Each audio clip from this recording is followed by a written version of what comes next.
Hi there, and welcome to the start of a new fascinating story about a ghost. The story is set in the late 80s in the city of Glasgow. And the main character in this story is a man called John. John is in his mid-50s,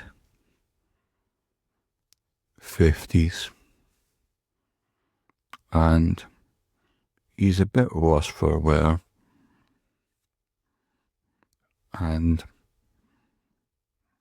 he looks older than his age. He looks world weary and worn, almost worn out. And he lives in a small flat in a high-rise. A high-rise tower block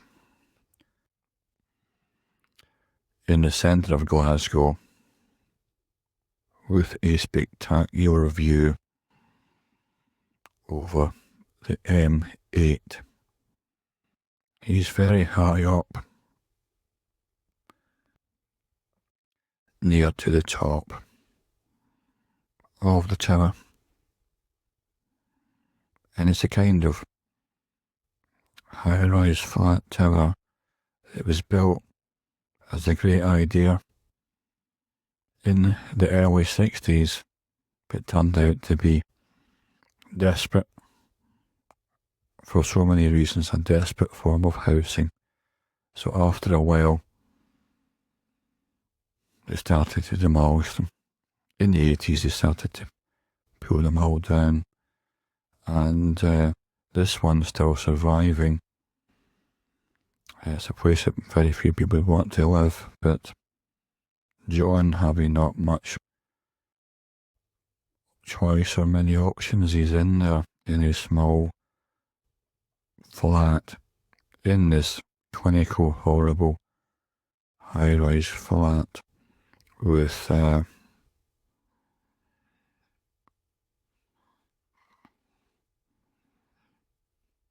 he lives there in isolation.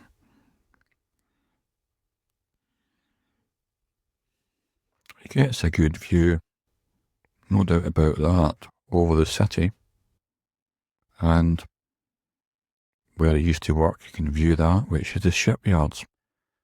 He used to be somebody to be reckoned with. He was a sharp steward, a union man through and through, bit of a folk hero type of figure.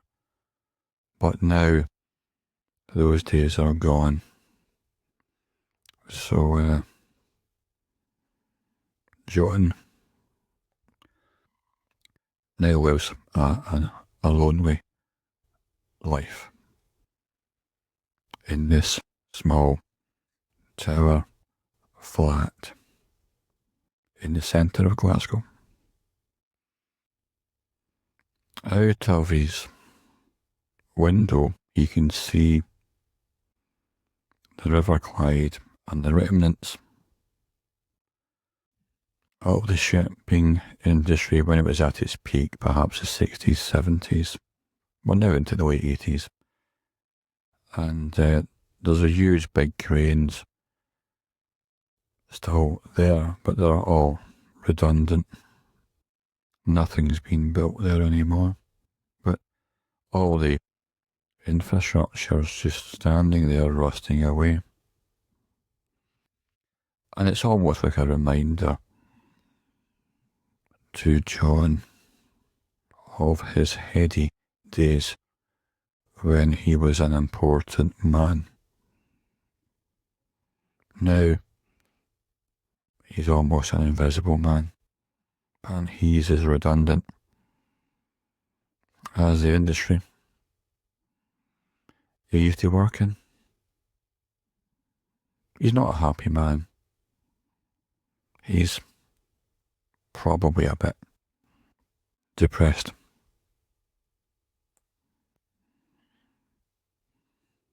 John is sitting in his armchair in his flat, dozing away, getting 40 winks, and he's dreaming of the old days when the unions were a powerhouse against the government and global corporates, where these people would fight with conviction for their livelihoods, even though industry was changing, the world was changing. It was no longer required for this heavy industry to be located in Glasgow. It was probably being directed over to the Eastern world, China and this type of thing, and we were becoming more of a technology-based society. This was something that John just simply could not handle. He couldn't handle the transfer to this new way of earning a living. As far as he was concerned, hard graft and hard drinking was how a real West Coast man should behave. Heavy industry, get your hands dirty, and then get bevied up in the evening. So he's thinking about the old days and the union disputes and the camaraderie, and he's dreaming as he's sleeping there, snoozing in his armchair. And he's compiling a scrapbook. So he's got all sorts of newspaper clippings from the old days, and he writes his memoirs in his jotter. Keeps him going. Very serious man. John. So serious, I think his face is just stuck in a permanent dour or dour skull. He's someone who is out of place in the late 80s, where Glasgow is no longer a shipbuilding city. It has cafe bars, sushi bars, and all these types of things that John simply can't relate to, and he hasn't moved with the times, and stubbornly won't move with the times. He feels that the old days are the right ways, and he's been robbed of his sense of purpose and dignity. He hankers back for those old days when he was a proper man and not just a nobody living in his tiny wee box flat on the 20th floor of the tower block.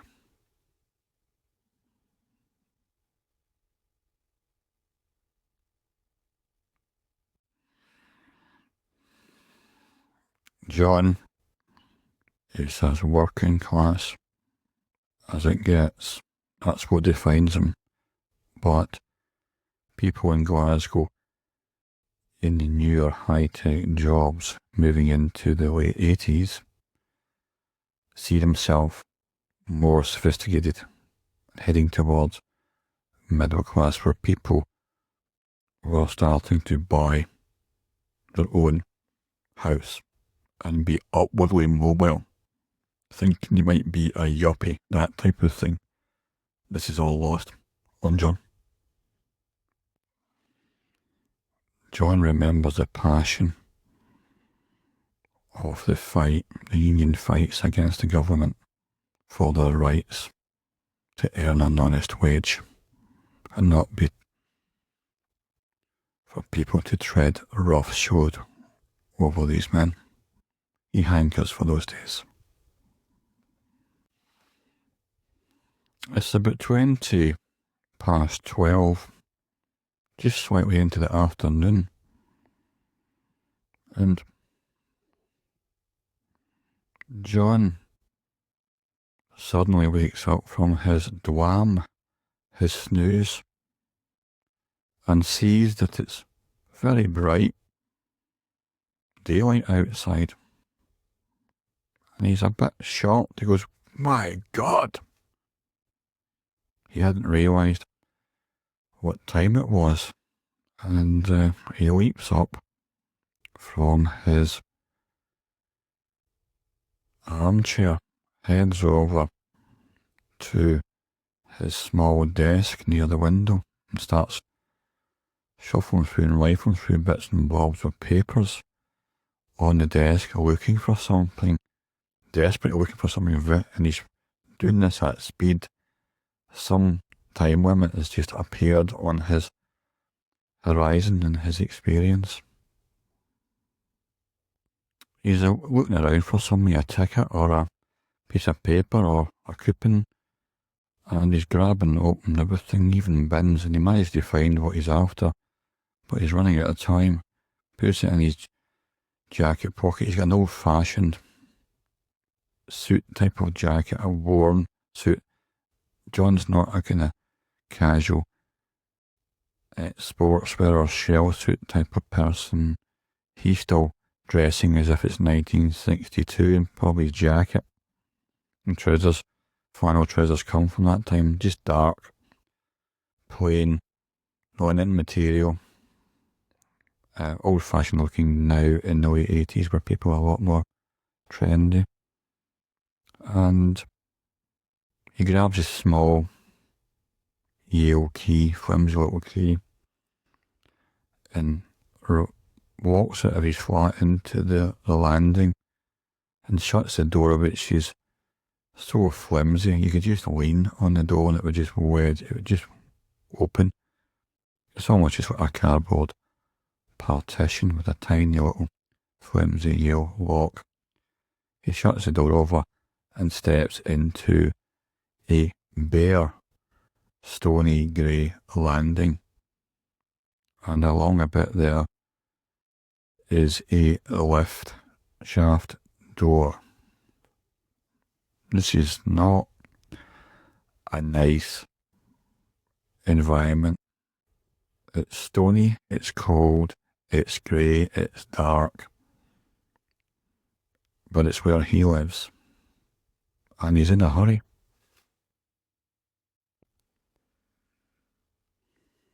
Part 2 of Ghost in the Tower, set in Glasgow in the late 80s.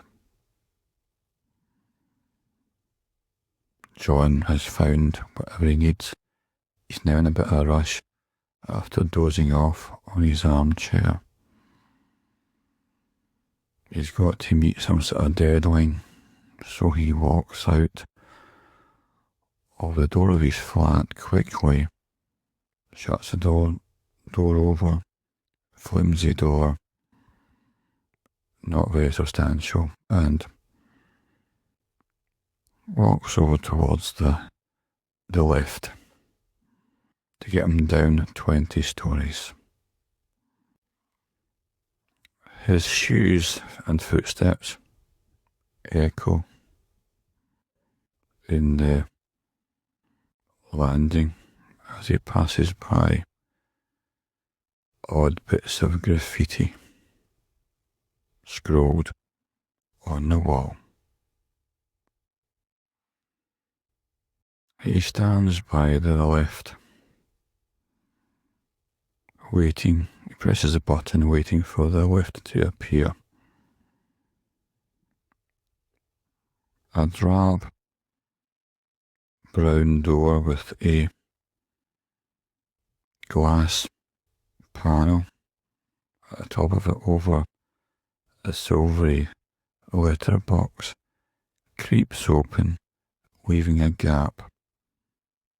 It's the door nearest to the lift shaft, and it just opens about a few inches, creeps open, leaving a gap.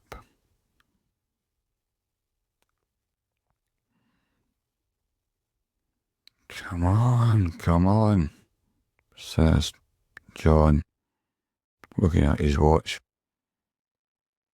shouting at the lift, even though, of course, the lift won't be listening to him. He glances to his right, and he sees the timid eyes of an old lady peering through the gap in the door. There's a chain lock still intact. You can really only see one eye and some hair. Hello, Mrs. Darrell, he calls over to, acknowledging that he's seen her. I don't think she wanted to get spotted. And this is going to be one of his neighbours, a woman who keeps herself to herself and doesn't like to open her door, but needs to know if there's anything happening outside there. So she's being a wee bit nosy. When John calls out to her, she just immediately shuts the door over, closing the gap.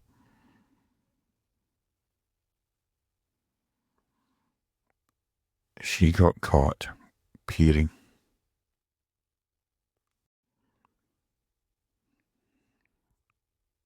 John looks at his watch again.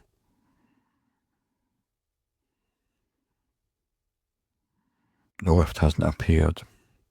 Right next to him, there's a number 8 scored on the wall and Celtic underneath, referring to Celtic Football Club. Scrolled on the wall with a felt pen. John loses patience. The lift hasn't appeared. He decides to make a run for it. He abandons the lift and starts to head for the door down the stairs. Just as he gets away and goes onto the stairwell, the lift arrives and opens up. Inside there's more graffiti, and Celtic is the name of preference which is displayed inside the lift itself, scrolled on the wall.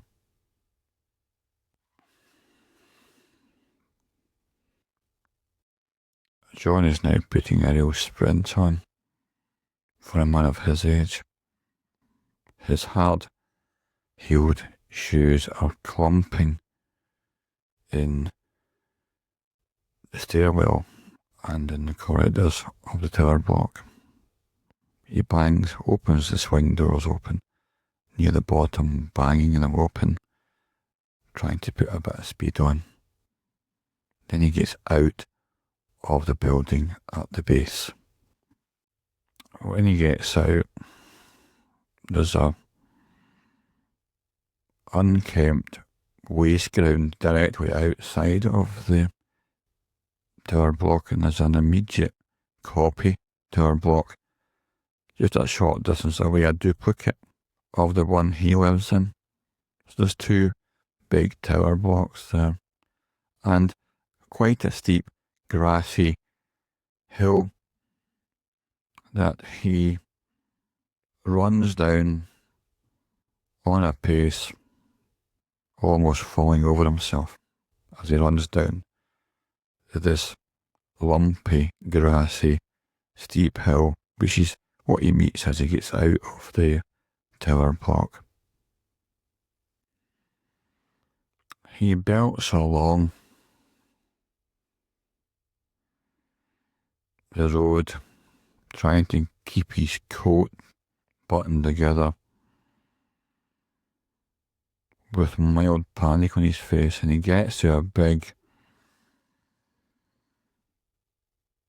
wooden door where an Asian man is just closing it over. John shouts at the Asian man, "No, no, don't close, no. Look, I've got my gyro cash. But the Asian man just calmly shuts the door over. "You bastard," says John, "you bastards. Gyro, what am I going to do?" John bangs on the door, banged with a flat palm. Bang, bang, bang. "Come on, open the door. Open the door, I've got to cash your check, you bastard." John wallops the door one more time before giving up and walks away in disgust. Now, he's skint.